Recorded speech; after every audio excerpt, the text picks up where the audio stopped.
Hi friends, welcome back to my channel.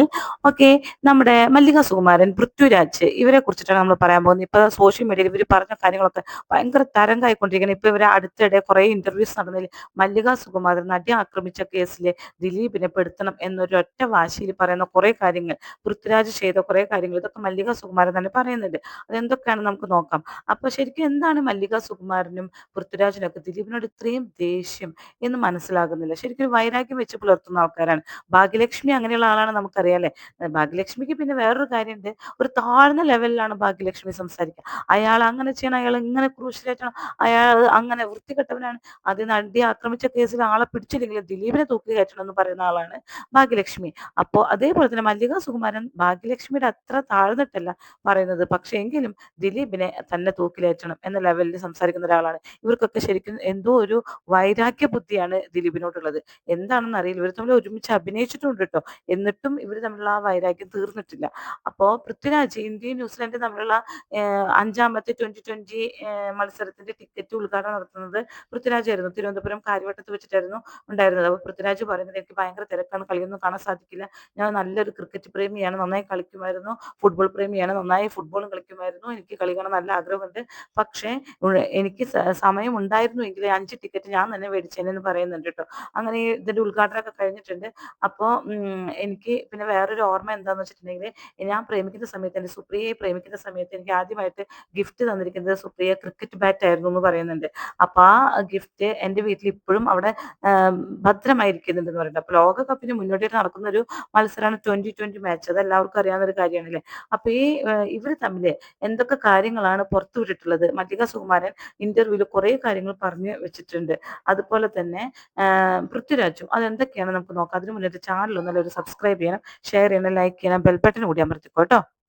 ഇപ്പൊ മല്ലിക സുകുമാരൻ ഇന്റർവ്യൂവിന് വിളിക്കുന്നത് തന്നെ എന്തിനാണെന്ന് വെച്ചാൽ നടി ആക്രമിക്കപ്പെട്ട കേസില് ദിലീപിനെ കുറിച്ച് ചോദിച്ചറിയാനാണ് ശരിക്കും വിളിക്കുന്നത്. അപ്പൊ അതിനെക്കുറിച്ച് ഒരു മണിക്കൂർ ഇന്റർവ്യൂ ആണെങ്കിൽ 3/4 മണിക്കൂർ ദിലീപിന്റെ കാര്യങ്ങളായിരിക്കും അവിടെ സംസാരിക്കുന്നത് കേട്ടോ. ചോദിക്കുന്ന ആൾക്കാർ പറയുന്ന ആളും അത് തന്നെയാണ് സംസാരിക്കുന്നത്. പക്ഷെ ഒരു കാര്യമുണ്ട്, ഭാഗ്യലക്ഷ്മിയെ അപേക്ഷിച്ചിട്ട് മല്ലിക സുകുമാരനെ വിളിച്ചു കൊണ്ടുപോയ സ്ഥലത്താണ് മല്ലിക സുകുമാരൻ അങ്ങനെ സംസാരിക്കുന്നത്. ഭാഗ്യലക്ഷ്മി അങ്ങനെയല്ല, മയക്കങ്ങോട്ട് കയ്യിൽ കെട്ടി വിട്ടുന്നത്, ദിലീപിനെ തൂക്കിലേറ്റണം, ദിലീപിനെ അങ്ങനെ ചെയ്യണം, ദിലീപിനെ എങ്ങനെ ചെയ്യണം അങ്ങനെ പറയുന്ന ഒരാളാണ് ഭാഗ്യലക്ഷ്മി. അതുകൊണ്ട് തന്നെ ഇത്ര സ്റ്റാൻഡേർഡ് ഉണ്ട് മല്ലിക സുകുമാരന് എന്ന് ഞാൻ വിചാരിക്കുന്നു. സ്റ്റാൻഡേർഡ് ഉള്ള ലെവലിലാണ് ദിലീപിനെ കൊടുക്കണം എന്ന് പറയുന്നത്. അപ്പൊ പറയുന്നുണ്ട്, ലാല് ഇപ്പൊ എല്ലാവരും ദിലീപിനെ വെറുതെ വിട്ടപ്പോ എല്ലാവരും ലാലിന്റെ മെക്കെട്ടായി, ലാലാണ് ചെയ്തത് അങ്ങനെ ഇങ്ങനെയെന്ന് പറഞ്ഞിട്ട്. അപ്പൊ ഈ ലാലിന് പോയിട്ടൊരു കേസ് കൊടുത്തൂടെ, തെളിയിക്കണം, ഈ നടിയെ ആക്രമിച്ച ആളെ തെളിയിക്കണം, ഇല്ലെങ്കിൽ എല്ലാവരും എന്റെ മെക്കെട്ട് കയറുന്നു എന്ന് പറഞ്ഞ കേസ് കൊടുത്തൂടെ. അത് ചെയ്യുന്നില്ല എന്ന് എല്ലാവരും ദിലീപിനെ അനുകൂലിക്കുന്നു. ദിലീപ് ചെയ്തിട്ടില്ല, ചേട്ടൻ ചെയ്തിട്ടില്ല എന്ന് പറയുന്നു. അങ്ങനെയാണെങ്കിൽ ദിലീപിനെ ഇവരൊക്കെ കൂടി അനുകൂലിക്കുന്നില്ലെങ്കിൽ ദിലീപിനെ ഈ തെറ്റ് ചെയ്തിട്ടില്ല എന്നും പറഞ്ഞ് തെളിയിച്ചുകൂടി ഇവർക്ക് എല്ലാവർക്കും ഒരുമിച്ച് ചേർന്നിട്ട് എന്ന് പറയുന്നുണ്ട്. അതെന്തിനാണ് ശരിക്കും മല്ലികാമ്മ ഈ ദിലീപിനെ അനുകൂലിക്കുന്നവര് ഇത് കേസ് തെളിയിക്കാൻ വേണ്ടി കേസ് കൊടുക്കുന്നേ? ദിലീപ് എന്തായാലും കോടതിയിൽ നിന്ന് വെറുതെ വിട്ടു കഴിഞ്ഞു, പിന്നെ വീണ്ടും കേസ് ദിലീപിനെ കൊടുക്കണോ, അല്ലെങ്കിൽ ദിലീപ് അനുകൂലികൾ കൊടുക്കണോ? അതെന്ത് വർത്തമാനം, എനിക്ക് മനസ്സിലാവുന്നില്ല. അവരെന്തിന് കേസ് കൊടുക്കണം? അതിജീവിതയെ ചുറ്റപ്പെട്ടിട്ട് ഇപ്പൊ ഈ നിൽക്കുന്ന ദിലീപിനെ തൂക്കിലേറ്റണം നിൽക്കുന്ന ആൾക്കാരുണ്ടല്ലോ, അവരാണ് ശരിക്കും കേസ് കൊടുത്ത് തെളിയിക്കേണ്ടത്. നമ്മളെല്ലാവരും അതിജീവിതയ്ക്കൊപ്പം തന്നെയാണ്. കേസ് തെളിയിക്കണമെന്ന് ആഗ്രഹമുണ്ട്, പക്ഷെ ദിലീപിനെ തൂക്കിലേറ്റണമെന്ന് ഞങ്ങൾക്ക് ആർക്കും ആഗ്രഹമില്ല. അതൊക്കെ നിങ്ങൾക്കാണ് ആഗ്രഹം. അപ്പൊ അങ്ങനെയുള്ളവരല്ലേ ഇത് തെളിയിക്കേണ്ടത്, അല്ലാതെ ഞങ്ങളല്ലല്ലോ ഇത് തെളിയിക്കേണ്ടത്. ഈ ദിലീപിനെ അനുകൂലിച്ച് ചെയ്യുന്നവരും ദിലീപിനെ അനുകൂലിക്കുന്ന ചേട്ടനെ അനുകൂലിക്കുന്നവരും കൂടിയിട്ട് ചെയ്യണമെന്ന് പറയുന്നത് എന്താണ്? തെറ്റ് ചെയ്താൽ തെറ്റ് തെളിയിക്കട്ടെ, അങ്ങനെയാണ് ചെയ്യേണ്ടത്. നമുക്കൊരു മല്ലികാമ്മയുടെ ഒരു വോയിസ് നമുക്ക് കേൾക്കാട്ടോ. വരെയും പിടിച്ച് എല്ലാവരെയും കൂടെ ഞങ്ങളുടെ മുമ്പിൽ കൊണ്ടുവരണം, എന്നെങ്കിലേ ഞങ്ങൾ ഈ ചീത്തപ്പേര് ഇത് രക്ഷപ്പെടത്തുള്ളൂ. ഞങ്ങളുമൊക്കെ കുടുംബമായിട്ട് ജീവിക്കുന്നവരാ. അത് പറയാൻ ആരുമില്ലേ ചാനലില്? എനിക്ക് അവിടെയാണ് ഇപ്പോഴും ഒരു തെളിവില്ലാതെ കിടക്കുന്നത്. ഒരു തെളിച്ചക്കുറവുണ്ട് അവിടെ. എല്ലാവരും അനുകൂലിച്ച് പറയുന്നുണ്ട്, പക്ഷെ അനുകൂലിച്ച് പറഞ്ഞ് നല്ലവനെ എന്നാൽ ഇതിൽ നിന്ന് കരകയറ്റാൻ എന്താ മാർഗം എന്നൊരു കൂട്ടായ തീരുമാനം വരട്ടെ. പ്രൊഡ്യൂസർ അസോസിയേഷനും ചേംബറും താരസംഘടനയും എല്ലാം കൂടെ പറയട്ടെ. താരസംഘടന, ഇപ്പോഴത്തെ താരസംഘടനയ്ക്ക് പറയാമോ ആരും ഒരു പരാതി അവിടെ പറഞ്ഞിട്ടില്ല? അത് പറയാൻ പറ്റുമോ ധൈര്യമായിട്ട്? ഒന്നും പറയാനൊക്കത്തില്ല. ഓരോരുത്തർ അവരവരുടെ ഇഷ്ടം പോലെ എന്തൊക്കെയോ പറഞ്ഞിട്ടുണ്ട്. അത് പറഞ്ഞാൽ അവിടെ അയ്യോ ഇന്ന് പറയാൻ ഒക്കില്ല, ഇന്ന് ഈ സബ്ജക്റ്റ് പറയല്ലേ എന്ന് പറഞ്ഞിട്ടുണ്ട്. രാവിലെ വിളിച്ച് പറഞ്ഞ് എല്ലാവരും അനുകൂലിക്കുന്ന അവനെ എന്ന് പറയുന്ന ദിലീപിനെ നിങ്ങൾക്ക് എല്ലാവർക്കും കൂടി രക്ഷപ്പെടുത്തി കൊടുന്നൂടെ എന്നാണ് ചോദിക്കുന്നത്. ശരിക്കും ആള് കുറ്റവിമുക്തനായിട്ടുണ്ടല്ലോ, പിന്നെന്തിനാ രക്ഷപ്പെടുത്തി? പിന്നെ ആൾക്കാർ പറയുന്നുണ്ട് അത് ചില ചില എന്താണ് ഫെമിനിസ്റ്റ് ആയിട്ടുള്ള കുറച്ച് ആൾക്കാരുണ്ട്, എല്ലാവരും ഇല്ല, ഫെമിനിസ്റ്റുകളൊക്കെ നല്ലൊരു തന്നെയാണ്. പക്ഷെ അതൊരു 20% ആൾക്കാരും നടന്നു പറയുന്നുണ്ട്. ഭാഗ്യലക്ഷ്മി അങ്ങനെയുള്ള മേഡങ്ങളൊക്കെയാണ് ഈ പറയുന്നത്. അവർക്കൊക്കെ തെളിയിക്കാൻ വേണ്ടിയിട്ടാണോ ദിലീപ് ചെയ്യേണ്ടത്, ദിലീപ് അനുകൂലികൾ ചെയ്യേണ്ടത്? മനസ്സിലാവുന്നില്ല എന്താ സംഭവം എന്ന് മനസ്സിലാവുന്നില്ല. ഒരു വോയിസ് കൂടി കേൾക്കാം. ഗൂഢാലോചന ഉണ്ടെന്ന് എല്ലാവരും പറയുന്നുണ്ടല്ലോ. ഇതൊരു ഗൂഢാലോചനയാണ്, ഇന്നാരെ മറ്റേ കുഴി ചാടിക്കാരുന്ന്. ആയിക്കോട്ടെ, അപ്പൊ ആ ഗൂഢാലോചന ആരാ ചെയ്തത്? അതാണ് അറിയേണ്ടത്. ആ ഗൂഢാലോചന നടന്നത് കൊണ്ടാണല്ലോ ആ കുട്ടി അനുഭവിച്ചത്, അല്ലേ? അപ്പൊ അത് കണ്ടുപിടിക്കണം. അല്ലെ പിന്നെ ഈ നാട്ടിൽ എങ്ങനെ ജീവിക്കും? ഓരോരുത്തർ അവരവരുടെ ഇഷ്ടത്തിന് വിധി പറയാനിരിക്കുക, അല്ലെങ്കിൽ റേഡിയോയിലും ചാനലിലും ഒക്കെ കയറി ഇങ്ങനെ ആയിരിക്കും വിധി, കാരണം അയാൾ തെറ്റ് ചെയ്തിട്ടില്ല. അതൊന്നും അല്ല ഇവിടെ പ്രസക്തം. ഇത് സംഭവിച്ചു എങ്ങനെ, അത് മാത്രം പറഞ്ഞാൽ മതി. ഞങ്ങൾക്ക് ആരെയും കുറ്റക്കാരനാക്കണ്ട, എങ്ങനെ നടന്നു എന്ന് മാത്രം കണ്ടുപിടിച്ചാൽ മതി. ഇതൊന്നും ചെയ്തിട്ടില്ല എന്ന് ഞങ്ങൾക്ക് അറിയേണ്ട ആവശ്യമില്ല എന്ന് പറയുന്നു. ആര് ചെയ്തു എന്ന് കണ്ടുപിടിച്ചാൽ മതി എന്ന് പറയുന്നത്. അതാണ് എല്ലാവർക്കും ആവശ്യം. കേരളം ഒട്ടാകെ ഉറ്റുനോക്കുന്നത് ആര് ചെയ്തു എന്ന് തെളിയിക്കാൻ തന്നെയാണ്. നമുക്കാർക്കും ദിലീപ് ചെയ്തിട്ടില്ല എന്നും പറഞ്ഞ് ദിലീപിന്റെ കൂടെ നിൽക്കില്ല. തെളിവ് സഹിതമാണ് വന്ന് നിൽക്കുന്നത്. തെളിവുണ്ടെങ്കിൽ എല്ലാവരും വിശ്വസിച്ചല്ലേ പറ്റൂ. ദിലീപ് ചെയ്തിട്ടില്ല എന്നുള്ളത് തെളിവ്. ഞാൻ തെളിവില്ലാതെ ഇരിക്കാൻ വേണ്ടിയിട്ട് മറ്റുള്ള എതിർപക്ഷത്തു നിന്ന് ഒരു മൂവും ചെയ്യുന്നില്ല, ഒരു മൂവ്മെന്റും ഇല്ല. പിന്നെ നമ്മൾ എന്ത് ചെയ്യണം? ദിലീപ് ചെയ്തു ചെയ്തു ചെയ്തു എന്ന് വായ കൊണ്ട് കുറെ പേര് നിന്ന് പറയുന്നു, അല്ലാതെ തെളിവൊന്നുമില്ല. ദിലീപിന്റെ പക്ഷത്താണ് ഞാൻ ചെയ്തിട്ടില്ല എന്ന് പറഞ്ഞ ഒരു തെളിവുകളാണ് സംസാരിക്കുന്നത്, വായ കൊണ്ടല്ല. അപ്പൊ ഏത് വിശ്വസിക്കണം? നിങ്ങൾ കുറച്ച് പേര് ദിലീപിനോട് കുറച്ച് വൈരാഗ്യമുള്ള ഫിലിം ഇൻഡസ്ട്രിയിലുള്ള ആൾക്കാരെ കുറച്ച് പേര് പറഞ്ഞുകൊണ്ട് ജനങ്ങൾ വിശ്വസിക്കില്ല. എന്നിട്ട് ഇപ്പൊ മല്ലികാമ്മ പറയുന്നത് എന്താണ്? പൃഥ്വി മമ്മൂട്ടിയുടെ വീട്ടിൽ 8 വർഷം മുന്നേ കേറുമ്പോ പറഞ്ഞ കുറച്ച് വേർഡ്സ് ഉണ്ടല്ലോ, അകത്ത് പോയി തിരിച്ചു വരുമ്പോ ബാക്കി എന്താ വെച്ചാൽ തീരുമാനിക്കാം. ഇങ്ങനെയുള്ള വേർഡ്സുകൾ പൊക്കി പിടിച്ചുകൊണ്ടാണ് ഇപ്പൊ നടക്കുന്നത് എല്ലാവരും. അല്ലാതെ ഈ ചെയ്തവനൊരു തെറ്റുമില്ല, ചെയ്തവനെ വെറുതെ വിട്ടു, ചെയ്യാത്തവനെ വെറുതെ വിട്ടു എന്നൊക്കെ പറയുന്നു. ഇത് സിനിമയിൽ ധ്യാനിനെ കൊണ്ട് അഭിനയിപ്പിച്ചു, അയാളുടെ സിനിമയിൽ തന്നെ അഭിനയിപ്പിച്ചു എന്ന് പറയുന്നു. കുറെ വിവരമില്ലാത്തവര് അഭിനയിപ്പിച്ചതാണത്. അന്ന് ഈ വിവരമുള്ളവർക്ക് പറഞ്ഞൂടെ ഇത് ഞാൻ അഭിനയിക്കില്ല എന്ന് പറഞ്ഞൂടെ? ഇവനേക്കാളും എത്രയോ മുതിർന്ന നടന്മാർ വന്നിട്ടും എന്റെ പൃഥ്വിയെ തകർക്കാനോ ഒതുക്കാനോ പറ്റിയിട്ടില്ല. അങ്ങനെ ആർക്കും അവനെ ഒതുക്കാനോ തകർക്കാനോ പറ്റുന്ന ഒരു വ്യക്തിയല്ല. അപ്പൊ ധ്യാൻ അത് ചെയ്യുമ്പോ ധ്യാൻ എന്താ വിവരല്ലേ? അല്ലെങ്കിൽ അത് എഴുതുന്ന ഡയറക്ടർക്കോ എഴുത്തുകാരനോ അല്ലെങ്കിൽ പ്രൊഡ്യൂസർക്കോ പറഞ്ഞൂടെ ഈ ഒരു ഡയലോഗ് വേണ്ട, അത് പൃഥ്വിനെ വെച്ചിട്ടാണ് എന്ന് എല്ലാവർക്കും പറയാം. അപ്പൊ ആ ഡയലോഗ് എടുത്തിട്ട് മാത്രമേ കളിക്കാനുള്ളൂ. ഇത് ചെയ്തവന് യാതൊരു തെറ്റുമില്ല, അവനെ കുറ്റവിമുക്തനാക്കി എന്നൊക്കെ പറയുന്നു. ശരിക്കും ഇങ്ങനെയൊക്കെ പറയുമ്പോൾ ശരിക്കും ദിലീപിനെയാണ് പറയുന്നതെന്ന് ആള് പറയുന്നുണ്ട്. വായ്കൊണ്ട് പറയുന്നുമുണ്ട്. അപ്പൊ കുറ്റവിമുക്തനായ ആൾക്കാരെ വീണ്ടും വീണ്ടും വീണ്ടും വീണ്ടും തല്ലി കൊല്ലാൻ വേണ്ടി നിൽക്കുക തന്നെയാണ്. അപ്പൊ ഇവർക്ക് എല്ലാവർക്കും വേണ്ടത് എന്താണ്? ദിലീപിനെ തൂക്കിലേറ്റണം. അത്രയേ ഉള്ളൂ.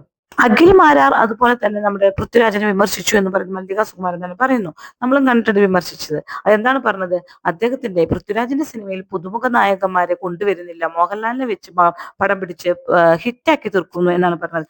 അതേസമയം ദിലീപ് ഒരുപാട് പുതുമുഖ നടന്മാരെ കൊണ്ടുവന്ന് അവരെ വലിയ വലിയ പദവിയിലേക്ക് എത്തിച്ചിട്ടുണ്ട്, നിവിൻ പോളി അടക്കം എന്ന് അഖിൽ മാരാർ പറഞ്ഞു.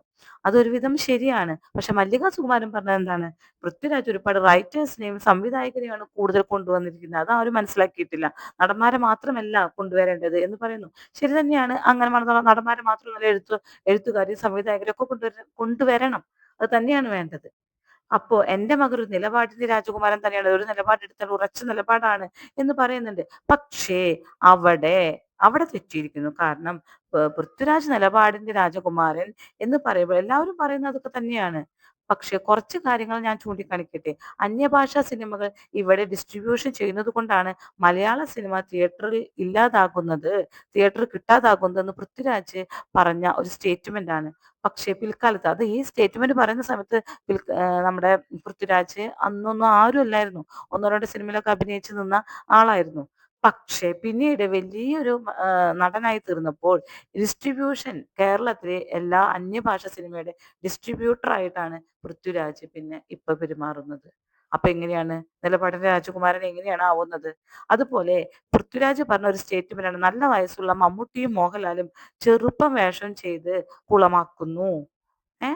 ഏ അതുകൊണ്ട് ആ പ്രായത്തിൽ ഒരു പ്രായം കോളേജ് കുമാരനാണെങ്കിൽ കോളേജ് കുമാരൻ ആ പ്രായത്തിലുള്ള ആൾക്കാരെ തന്നെ എടുത്ത് അഭിനയിപ്പിക്കണം, അല്ലെങ്കിൽ അത് ഒട്ടും ശരിയല്ല, ബോറാണ് ആ സിനിമ എന്ന് പറഞ്ഞ പൃഥ്വിരാജ് പറഞ്ഞ സ്റ്റേറ്റ്മെന്റ് ആണ്. പക്ഷേ പൃഥ്വിരാജ് വയസ്സായപ്പോൾ, ഇപ്പൊ പൃഥ്വിരാജിന് അത്യാവശ്യം വയസ്സായില്ലേ, ബ്രോഡാഡിയിലൊക്കെ 25 വയസ്സായ പയ്യനായിട്ടാണല്ലോ അഭിനയിച്ചിരിക്കുന്നത്. അപ്പൊ നിലപാടിന്റെ രാജകുമാരൻ എന്ന് പറയുമ്പോൾ എങ്ങനെയാണ് ശരിയാവുക? പിന്നെ അതിജീവിതയ്ക്കൊപ്പം എന്ന് പറഞ്ഞുകൊണ്ട് അതിജീവിതയെ പൃഥ്വിരാജിന്റെ ഒരു സിനിമയിൽ പോലും അഭിനയിപ്പിച്ചിട്ടുള്ള, പൃഥ്വിരാജ് സംവിധാനം ചെയ്ത സിനിമകളുണ്ടല്ലോ, അതിലൊന്നും അതിജീവിതയെ കണ്ടില്ലല്ലോ. അപ്പൊ നിലപാടിന്റെ രാജകുമാരൻ എന്ന് പറയുമ്പോൾ ഇതൊക്കെ കൂടി നോക്കണം. അഖിൽമാരാരെ കുറ്റം പറയുമ്പോ അഖിൽമാരാര് പറഞ്ഞ ആ സ്റ്റേറ്റ്മെന്റിനോട് ഞാൻ യോജിക്കുന്നു. എല്ലാ സ്റ്റേറ്റ്മെന്റും ഞാൻ യോജിക്കുന്നില്ല കേട്ടോ. അഖിൽമാരാര് കുറെ വിഡ്ഢിത്തരങ്ങൾ വിളിച്ച് പറയുന്നുണ്ട്. അപ്പൊ അഖിൽമാരാരെ ബിഗ് ബോസിൽ നിന്ന് ഇറങ്ങിയ സമയത്ത് മല്ലിക സുകുമാരൻ കണ്ടപ്പോൾ വിചാരിച്ചു, ഓ നല്ലൊരു ചെറുപ്പക്കാരൻ, നന്നായി വാക്സാമർത്ഥ്യമുള്ള ചെറുപ്പക്കാരൻ എന്ന് വിചാരിച്ചു. പിന്നീടാണ് മനസ്സിലായത് എന്താണ്, ആള് ഒരു പേടാണെന്ന് മനസ്സിലായി എന്ന് മല്ലിക സുകുമാരൻ തന്നെ പറയുന്നുണ്ട്. ഏത് ഇന്റർവ്യൂവിൽ പോയാലും മല്ലിക സുകുമാരന്റെ അടുത്ത് എല്ലാവരും ചോദിക്കുന്ന ഒരൊരു ചോദ്യം മാത്രമേ ഉള്ളൂ. അത് തന്നെ 3/4 മണിക്കൂർ പിടിച്ചു നിൽക്കും. എന്താണ്? ഈ ദിലീപ് കേസ്, ഈ നടി ആക്രമിച്ച കേസ്, ഇതൊക്കെ കഴിഞ്ഞു, കോടതി വെറുതെ വിട്ട് കഴിഞ്ഞു. എന്നിട്ടും ഇത് തന്നെയാണ് പറഞ്ഞുകൊണ്ടിരിക്കുന്നത്. അപ്പോൾ മല്ലിക പറയുന്ന ആൻസർ എന്താണ്? മല്ലിക സുകുമാരൻ പറയുന്നത് എന്താണ്? ദിലീപ് അല്ലെങ്കിൽ മറ്റൊരാൾ ചെയ്തിട്ടില്ലേ ഇത്? ആ പെൺകുട്ടി അനുഭവിച്ചില്ലേ? അതാരാണെന്ന് കണ്ടുപിടിക്കണ്ടേ? അത് ദിലീപ് അനുഭാവികൾ എന്തുകൊണ്ട് കേസ് കൊടുക്കുന്നില്ല എന്നാണ് ചോദിക്കുന്നത്. അതെന്ത് വർത്തമാനാന്ന് എനിക്ക് മനസ്സിലാകുന്നില്ല. പിന്നെ ദിലീപ് ഒരു സമയത്ത് പൃഥ്വിയെ ഉയർത്തരുത് എന്നും പറഞ്ഞുകൊണ്ട് ആഹ്വാനം ചെയ്തതായിട്ട് ഞാൻ അറിഞ്ഞു. അമ്മ സംഘടനയിലൊക്കെ എണീറ്റ് നിന്നിട്ടാണ് ദിലീപ് ഇത് പറഞ്ഞത്. പൃഥ്വിയെ പൃഥ്വി മാപ്പ് പറയണം, അല്ലാതെ ഇത് പൃഥ്വിയെ ഉയർത്താൻ പാടില്ല, പൃഥ്വി അമ്മ സംഘടനയ്ക്ക് മാപ്പ് പറയണം, അല്ലെങ്കിൽ വിട്ടുകളയണം എന്നൊക്കെ ദിലീപ് എണീറ്റ് നിന്ന് പറയുന്നത് ഞാൻ കണ്ടിട്ടുണ്ട്. അനന്തഭദ്രം മുതൽ അത് ഈ പൃഥ്വിയെ ആക്രമിക്കാൻ തുടങ്ങിയിട്ടുണ്ട് എന്നൊക്കെ പറയുന്നുണ്ട്. പക്ഷേ റോമിയോയിൽ ഞാൻ അമ്മയായിട്ടാണ് അഭിനയിച്ചത്. എന്നിട്ട് ഞാനത് ചോദിച്ചില്ല. എന്തുകൊണ്ട് ചോദിച്ചില്ല? നിങ്ങൾ റോമിയോയിൽ അമ്മയായിട്ട് അഭിനയിക്കുമ്പോൾ അടുത്തിടപഴകാൻ കിട്ടിയ ഒരുപാട് ഇതുണ്ടായിട്ടുണ്ട്. പക്ഷെ മല്ലികാമ്മ നിലപാടുള്ള ആള് തന്നെയാണ്. ഇല്ല എന്ന് ഞാൻ പറയുന്നില്ല. അത്യാവശ്യം നിലപാടുള്ള ഒരു വ്യക്തി തന്നെയാണ്. എല്ലാം തുറന്നു പറയുന്ന ഒരു വ്യക്തി തന്നെയാണ്. പക്ഷേ എന്തുകൊണ്ട് ഇത് ചോദിച്ചില്ല? അന്ന് അഭിനയിക്കാൻ കിട്ടിയപ്പോൾ ഈ നിലപാട് എന്തുകൊണ്ട് ചെയ്തില്ല? ദിലീപേ, എന്റെ മകന് എന്തിനാണ് ഇങ്ങനെ ചെയ്യുന്നത് എന്ന് ചോദിക്കണ്ടേ? ഞാൻ പറഞ്ഞു കേൾക്കുന്നല്ലോ, എന്റെ മകന്റെ കുറെ അവസരങ്ങൾ നഷ്ടപ്പെടുത്തുന്നു എന്ന് പറഞ്ഞു കേൾക്കുന്നല്ലോ. എന്നിട്ട് ആള് തന്നെ പറയുന്നത് എന്റെ മകന്റെ അവസരങ്ങൾ 1, 2, 3, 4, 5, 6 നടന്മാര് വിചാരിച്ചാൽ നടക്കുന്ന കേസല്ല എന്റെ മകനെ താഴ്ത്തിക്കെട്ടുക എന്നുള്ളത് എന്ന് പറയുന്നുണ്ട്. പൃഥ്വിരാജ് മാപ്പ് പറയണം എന്ന് പറഞ്ഞ കുറച്ച് വ്യക്തികളുണ്ട്.